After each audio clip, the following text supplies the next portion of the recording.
There is one fruit sitting in almost every grocery store in the country that most people walk past without a second glance. And yet, when researchers look closely at what it does inside the eye, specifically inside the part of your eye responsible for sharp central vision, the findings are hard to ignore. By the end of this video, you will know exactly which fruit it is, why it matters, and a simple way to work it into your week. If you are watching this, drop your age and where you are tuning in from. Let us get into it. Quick note before we dive in, this video is for educational purposes only and does not replace medical advice. We are not physicians here, just sharing what the research says, so always check with your own doctor before making changes to your diet or health routine. Let me start with something most people never hear explained clearly. Your eyes are not passive.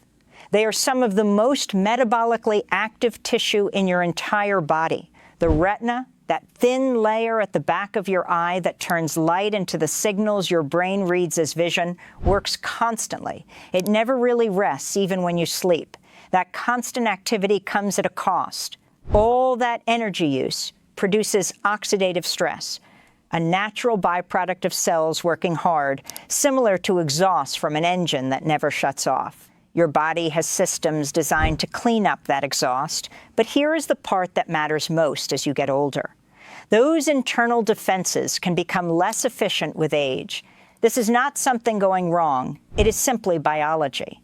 So picture two people, both in their late 60s. One eats the same way he did at 30, heavy on convenience, light on the nutrients his eyes specifically depend on.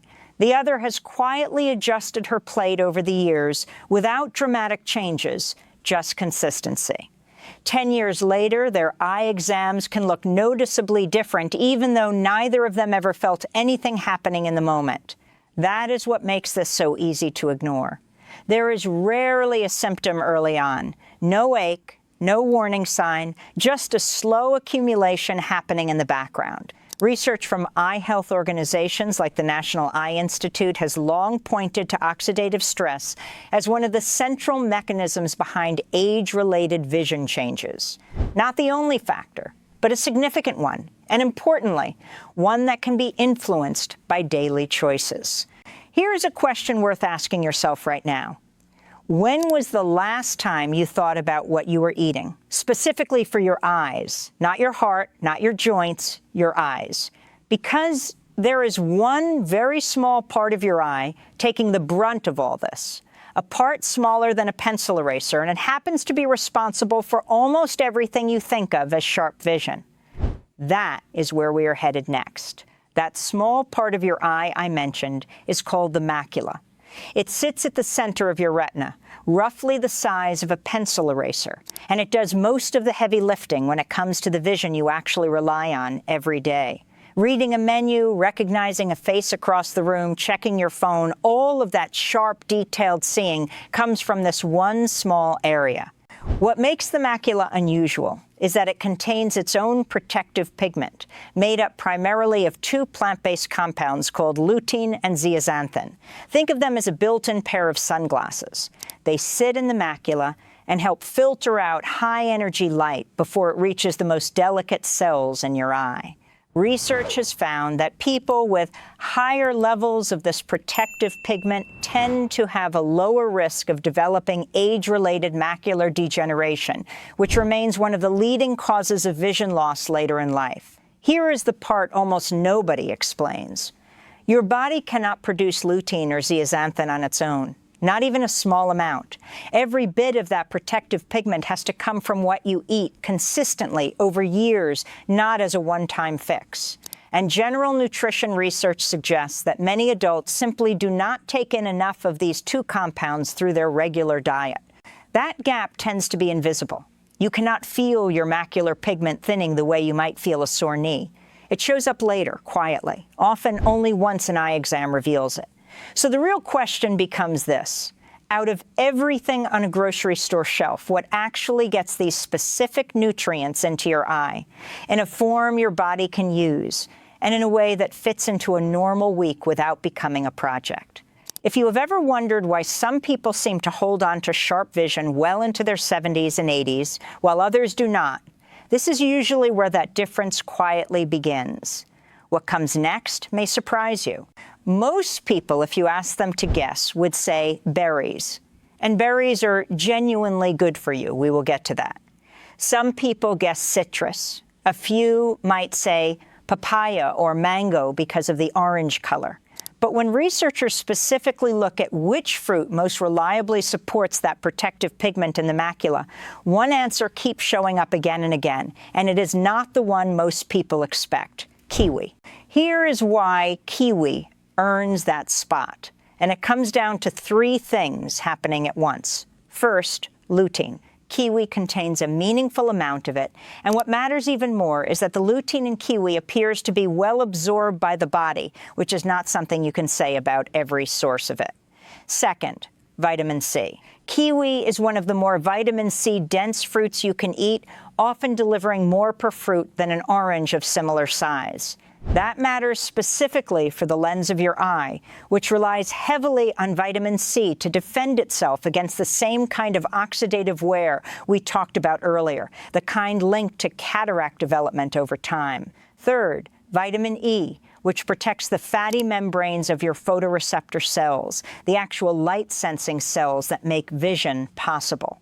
Vitamin E works in a way water-soluble vitamins simply cannot, because it operates inside fat-based structures. So in one small fruit, smaller than your fist, you have three separate systems being supported at once: the macula, the lens, and the photoreceptors themselves. That is a fairly rare combination for a single food to offer. Nutrition researchers and eye health organizations, including groups like Harvard Health, have pointed to kiwi as a particularly strong option specifically because of this layered nutrient profile, not because of one flashy number, but because of how completely it covers the bases. Here is a fair way to think about it. Berries are good. Citrus is good.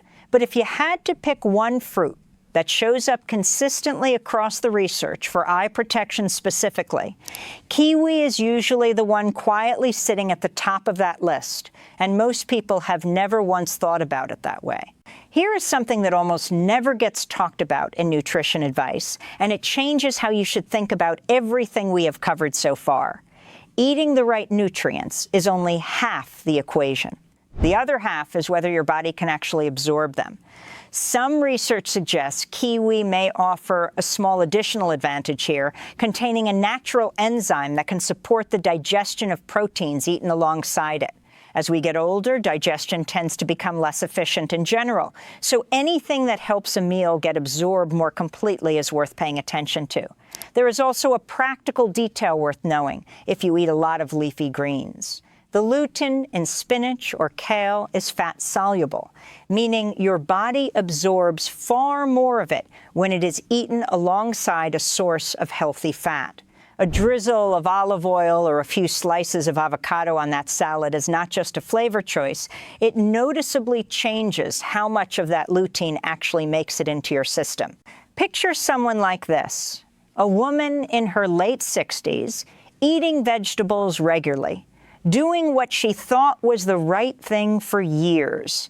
But her meals leaned heavily on low-fat dressings and plain steamed greens, the kind of choices that unintentionally limit absorption.